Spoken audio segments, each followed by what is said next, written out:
Good morning guys. Lapo-lapo. Ayos tayo ng isda. Lapo-lapo.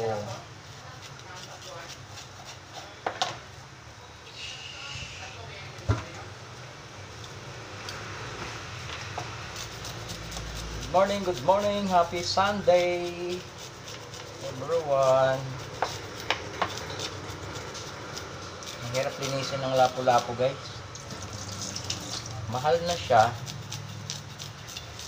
Pero mahirap linisin. Hindi ko kasi napalinis doon. Kasi nadaanan ko lang to doon eh. Sabi ko ako nalang maglinis. Mahirap lang linisin. Yung hasang niya kasi yun, may tinik. Nakakatinik yung hasang. Pero yung kaliskis niya maliliit lang.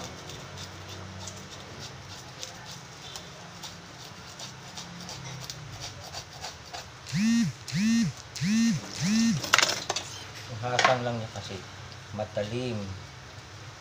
Ano natin butasin para makuha yung hasang niya.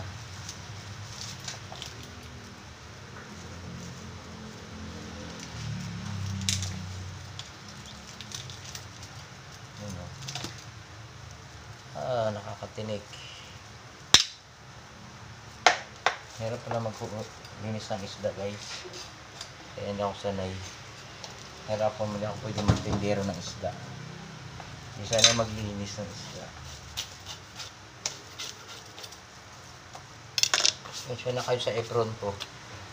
Ang apron ko ay binigay sa akin lang to ng isang kaibigan.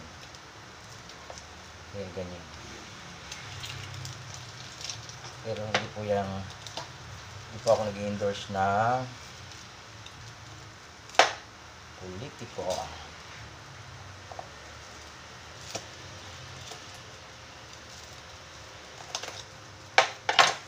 Yan. Jesus.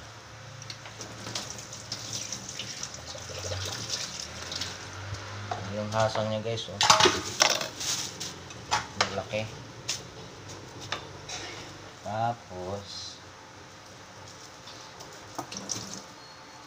tingin natin yung perfect niya kasi nakakatinik. Nakakatinik yung perfect niya eh.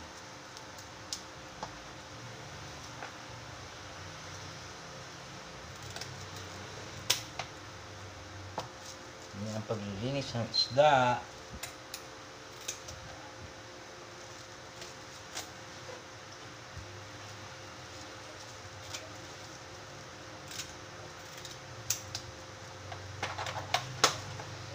Tapos, yung tiyan na natin ang laman loob.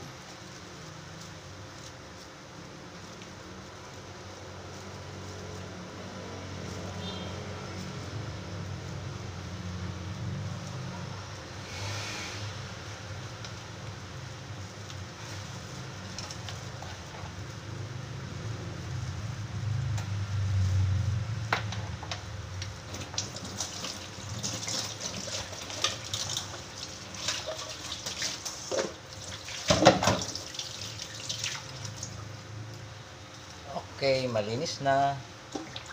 Sa parang ulit. Yan din ang gagawin natin. Tanggalan natin na mga palikpik niya. Tinik.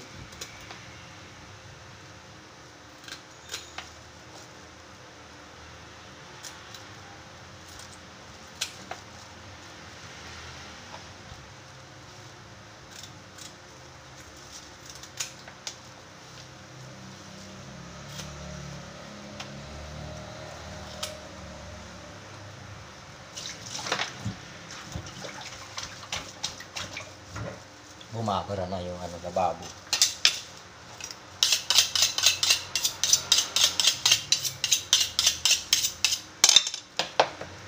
Tapos yan.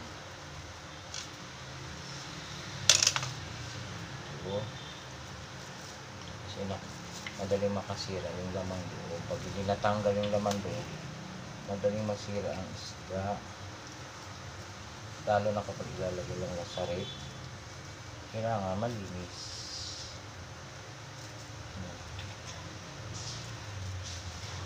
Linis na malinis yan.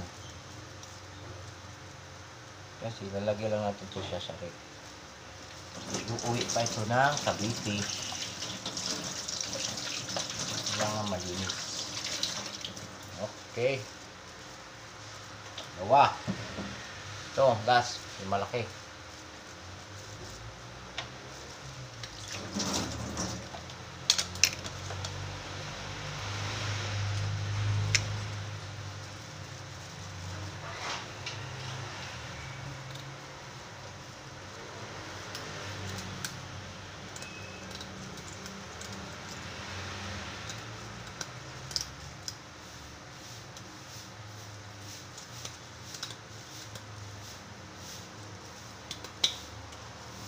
Gas.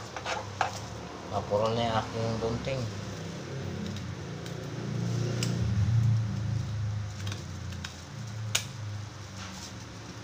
Tigis ng tinig.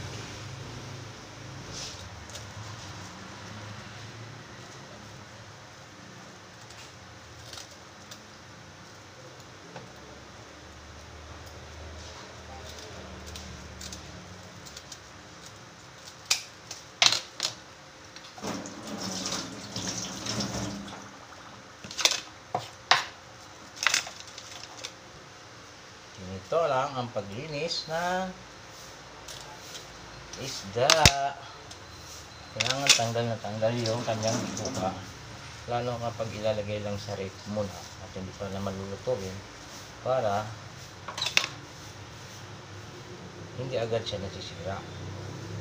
Kasi ang laman loob ang madaling makasira sa isda. Kaya tanggalin natin talaga siya. Yung dugo-dugo.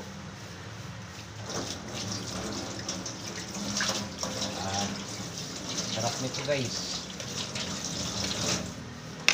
Sarap yung ganitong isda eh.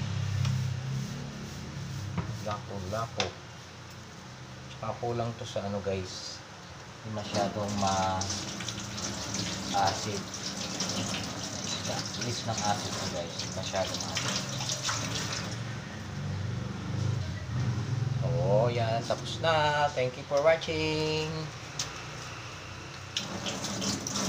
Shout out sa inyo lahat. Shout out sa mga followers. Bye!